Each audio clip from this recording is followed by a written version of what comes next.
Lectura del Santo Evangelio según San Marcos. En aquel tiempo se acercaron a Jesús Santiago y Juan, los hijos de Zebedeo, y le dijeron: Maestro, queremos que nos concedas lo que vamos a pedirte. Él les dijo: ¿Qué es lo que desean? Le respondieron: Concede que nos sentemos uno a tu derecha y otro a tu izquierda, cuando estés en tu gloria. Jesús les replicó: No saben lo que piden. ¿Podrán pasar la prueba que yo voy a pasar y recibir el bautismo con que seré bautizado? Le respondieron: Sí podemos. Y Jesús les dijo: Ciertamente pasarán la prueba que yo voy a pasar y recibirán el bautismo con que yo seré bautizado. Pero eso de sentarse a mi derecha o a mi izquierda no me toca a mí concederlo. Eso es para quienes está reservado. Cuando los otros 10 apóstoles oyeron esto, se indignaron contra Santiago y Juan. Jesús reunió entonces a los 12 y les dijo: Ya ven que los jefes de las naciones las gobiernan como si fueran sus dueños, y los poderosos las oprimen. Pero no debe ser así entre ustedes. Al contrario, el que quiera ser grande entre ustedes, que sea su servidor, y el que quiera ser el primero, que sea el esclavo de todos. Así como el Hijo del Hombre, que no ha venido a que lo sirvan, sino servir y dar su vida por la redención de todos. Palabra del Señor. El Hijo del Hombre ha venido a servir. Es una idea fundamental que evidentemente se orienta hacia sus seguidores. No debe ser así entre ustedes. El que quiera ser grande entre ustedes, que sea su servidor, y el que quiera ser el primero, que sea el esclavo de todos. Y esto precisamente a ejemplo de Jesús, así como el Hijo del Hombre, que no ha venido a que lo sirvan, sino a servir y a dar su vida por la redención de todos. Así los cristianos deben de dar la vida por los hermanos para alcanzar la vida eterna. Por ello, mediante su capítulo 53, el profeta Isaías ofrece uno de los textos más utilizados por la Iglesia en la celebración del Viernes Santo. Así lo recordamos. En la distancia de los siglos ofrece uno de los fragmentos que se acercarán con mayor precisión a lo que sucederá en la pasión del Señor y el sentido salvífico que Jesús da al sufrimiento.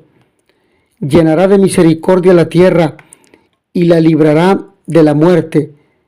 Es el sumo sacerdote que ha atravesado el cielo y señalado el camino a la humanidad para que mantenga firme la confesión de la fe. Fue probado en todo como nosotros, menos en el pecado. No solo con sus palabras, sino con el ejemplo ha mostrado que su camino es el del servicio verdadero a todos. Tal es el recorrido que han de hacer también sus seguidores, tú y yo y todos los bautizados. El cristianismo tiene una moral propia que coincide con la única que conduce a la vida. No es la del egoísmo, la de levantar murallas, la que pugna por alcanzar el poder para dominar a los demás, la que pretende conseguir el dominio sobre los otros para sojuzgarlos, la que se reduce a visionar únicamente los lindes terrenos y a los pendientes según el mundo, la que no busca el bien que parte de Dios. La moral de la nueva ley es la del amor que pide la entrega de la vida haciendo el bien a muchos, viendo en todo el género humano el rostro de Cristo. En el Antiguo Testamento se encuentra una verdadera siembra de circunstancias, personas, acontecimientos, gestos, en una palabra, de mensajes mesiánicos.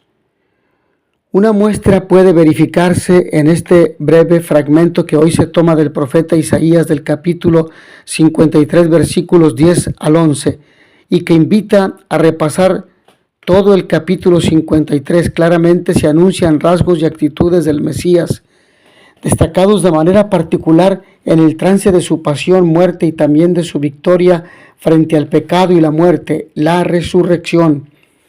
Los trazos que se anticipan no son precisamente los que más se ajustan con los comunes que mantenía la generalidad del pueblo de Israel. Llegado el tiempo se manifestará en los mismos apóstoles y discípulos del Señor,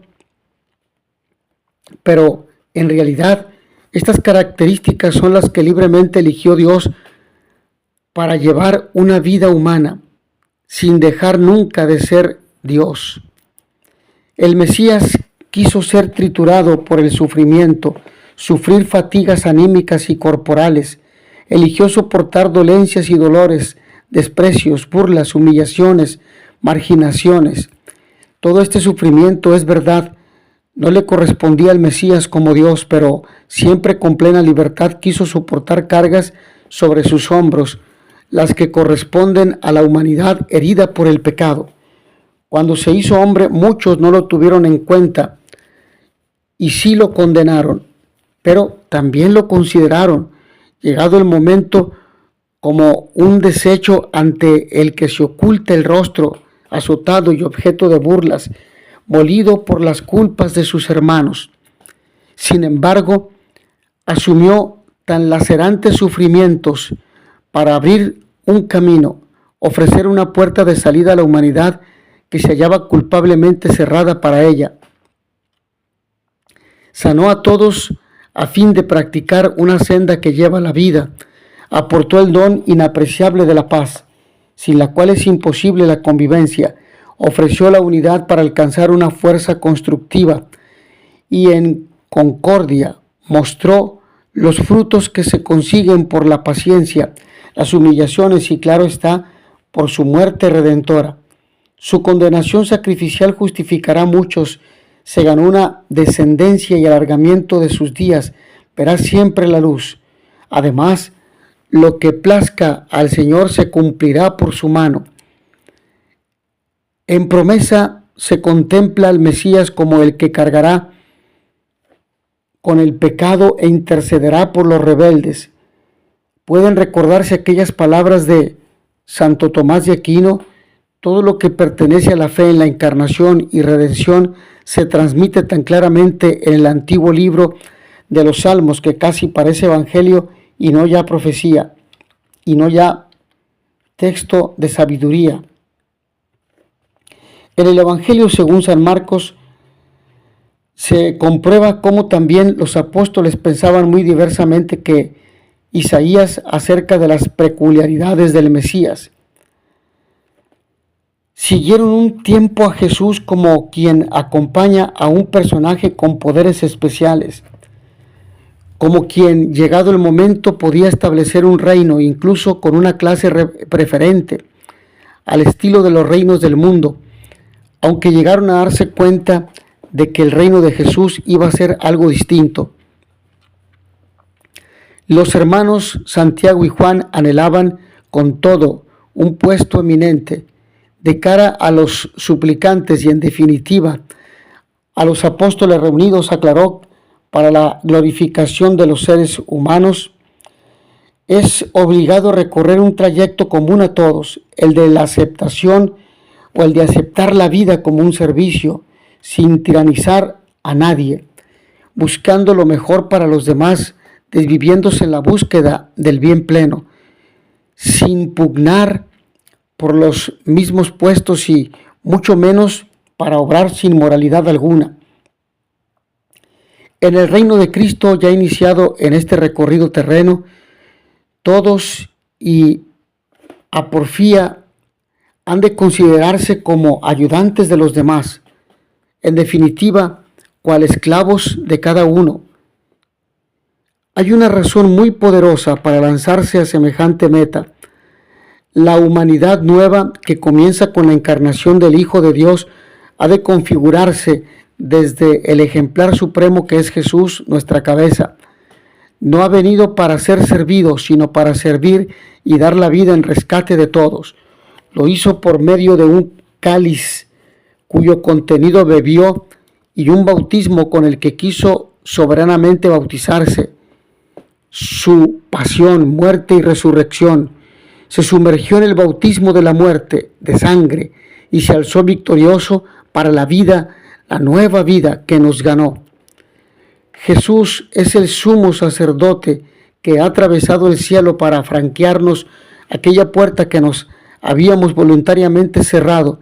Pide que en esta peregrinación nos mantengamos firmes en la fe. En cualquier circunstancia se compadece y vuelca su misericordia hacia nosotros. Sabe que somos débiles, ha pasado por lo nuestro, menos por el pecado. Nos da su gracia y auxilio oportuno. Quiere vernos confiados caminando hacia el trono de gloria que nos tiene preparado. Por ello la propuesta de la gloria es sin poder, sin el poder del mundo, sin el poder que ofrece este mundo.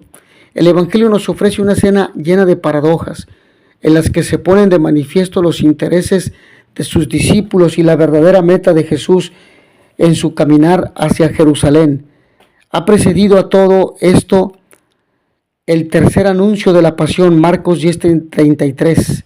La intervención de los hijos del Zebedeo no estaría en sintonía con ese anuncio de la pasión. Es pues muy intencionado el redactor de Marcos al mostrar que el diálogo con los hijos del Zebedeo necesitaba poner un tercer anuncio.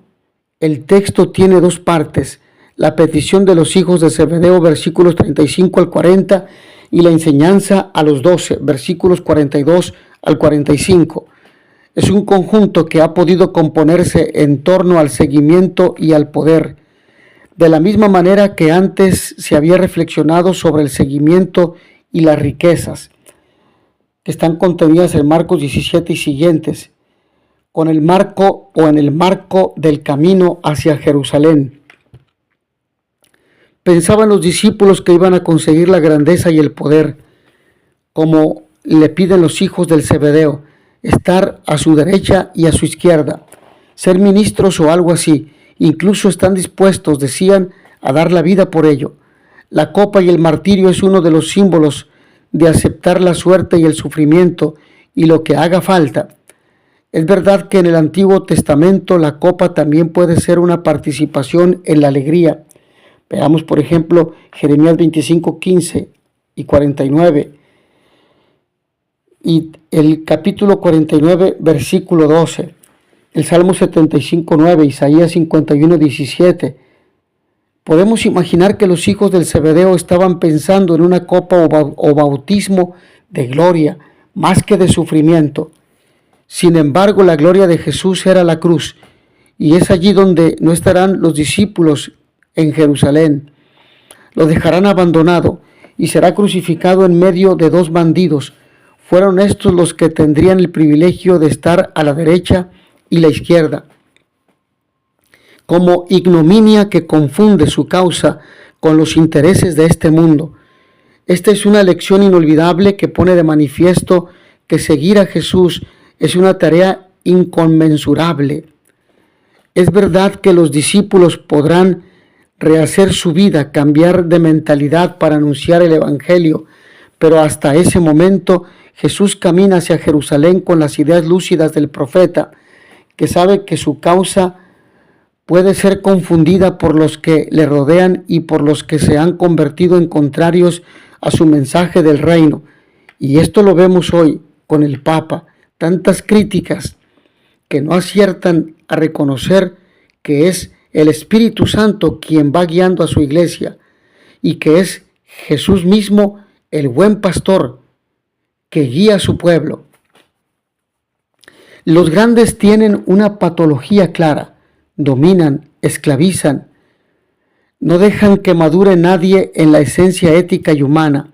Por el contrario, el Dios del reino trata a cada uno con amor y según lo que necesita. Ahí está la clave de lo que quiere llevar adelante Jesús como causa, aunque sea pasando por la cruz. Un Dios que sirve a los hombres no es apreciado ni tenido como tal por los poderosos, pero para el mensaje del Evangelio Ese Dios que sirve como si fuera el último de todos, merece ser tenido por el Dios de verdad. Es eso lo que encarna Jesús, el profeta de Nazaret. Llama la atención el versículo 45, el dicho sobre el rescate, Itron, por todos. Este dicho puede estar inspirado en Isaías 53:12. Itron, he dicho. No se trata propiamente de sacrificio ni de expiación, porque Dios no necesita que alguien pague por los otros.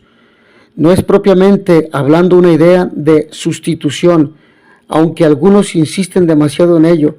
Es en definitiva una idea de solidaridad con la humanidad que no sabe encontrar a Dios.